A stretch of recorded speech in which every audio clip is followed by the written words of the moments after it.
Hey guys, I figured it's about time for an introduction. I was asked about my desk, so I'll talk about that, but rather than just doing one short video about this, I figured I could just combine the two. Right up front, I really don't have aspirations to be a YouTuber, but it's fun, I like it. I was asked, or not really asked, my friend Brad from Louder Than Liftoff, who no, I am not paid by them or anything. He's a friend, an acquaintance, God bless the internet. He had suggested over the years a handful of times to make a video review. So I finally took him up on that, and I was like, well, I guess now I'm gonna be on YouTube. So here I am, a little bit about me, a little bit about my gear, my space, and why you should be listening to me. Not that I'm necessarily trying to make a case that you should be listening to me. You probably shouldn't. But I do think I've just found that, certain things work for me and certain things don't. And a lot of things that people say out there, maybe they work for them, but they don't necessarily work for me. So what I get out of the people who I like is inspiration, inspiration to create. So I don't ever want to come to you like this is the right way to do something,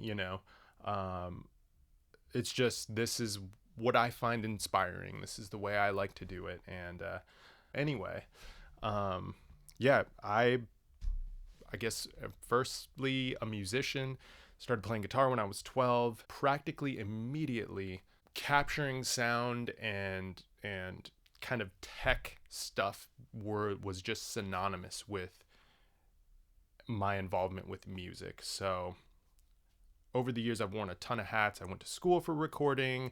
I've done live sound for years. I've played guitar. I've done composition. I currently mostly do mixing, and I will do any of those things, and I'm open to whatever comes. As I think a lot of us are and have to be these days, which I think is great. I love it. After finishing school, I quasi tried to do a studio. I really didn't have big problems with mixing, and it was not by intention. It just worked out with the room I was in. When I moved into this place, which is a small kind of condo type of thing, this small room was really the only option that I had for a dedicated space, which is a cube-ish shaped small room. And it was the first time that I really had real trouble because of the way the room translated. I went through a pretty intense process of just studying and figuring out how to place a mix position and placing acoustics. I've got first reflection. I've got some big corner traps. I've got really big 8-inch thick bass traps right behind me. A couple extra little diffusers, and they all have the 703. I used a design for all of my acoustic treatment from a channel here on YouTube called High Sundry, so I'll leave a link for that. As far as where to place them and how to do that, do your research and just experiment. What works for your room might be different than mine, so I'm not going to get into that. But once I got the listening position dialed and acoustic treatment in the right spots, the room really translates really well. I think that was really the thing that got me on the path of DIY. Shortly after that, I found color. My first two videos are on color, so I won't go into that here. Go check those other videos out. Cappy, I've built some hairball preamps that are amazing. I love them. I built this mixer here. This is based on the DIY recording equipment passive summing mixer, which is a great little box. It's super simple with no controls, so everything alternates from left to right. So I just built some controls with pan and attenuation. It's really a workflow advantage for me.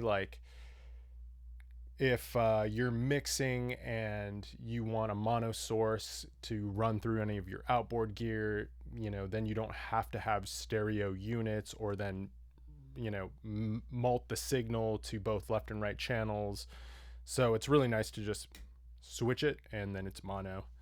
And another big advantage for me is when I'm recording, I like to use multiple mics for drums, guitar amps, and just blend them on the way in. Blend them to taste here, and then if you wanted to check anything, you can use the pan switch essentially just to use it as a mute button rather than, again, having to plug stuff on the patch base. So it's really just a workflow thing that is convenient to have. And purchasing something like that would be way more expensive than just being able to just build it yourself. So we've got the audio interface here. Sounds really good. My monitors are hooked up there. The monitor function is incredible. The DA going to the mixer is coming from the Aphex 141B here.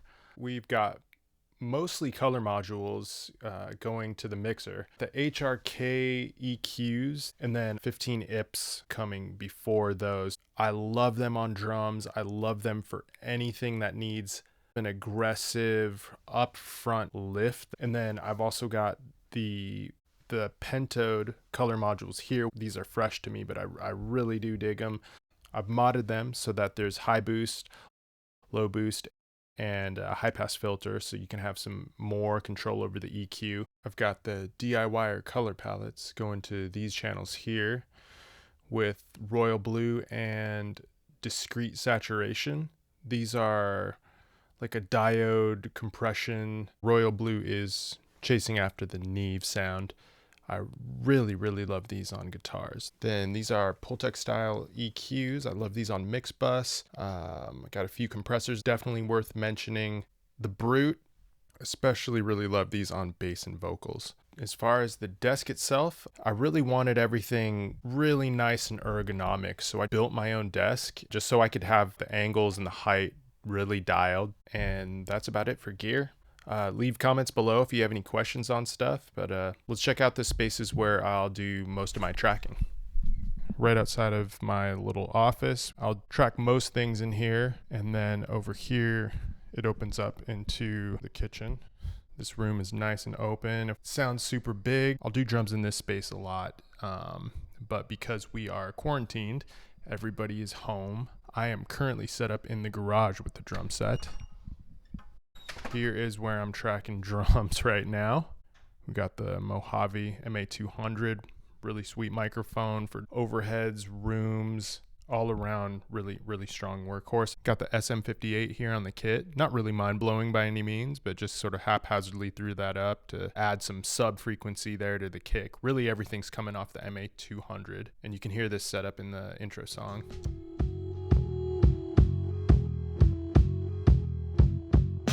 So there's a quick tour of my little space here and a little bit about myself.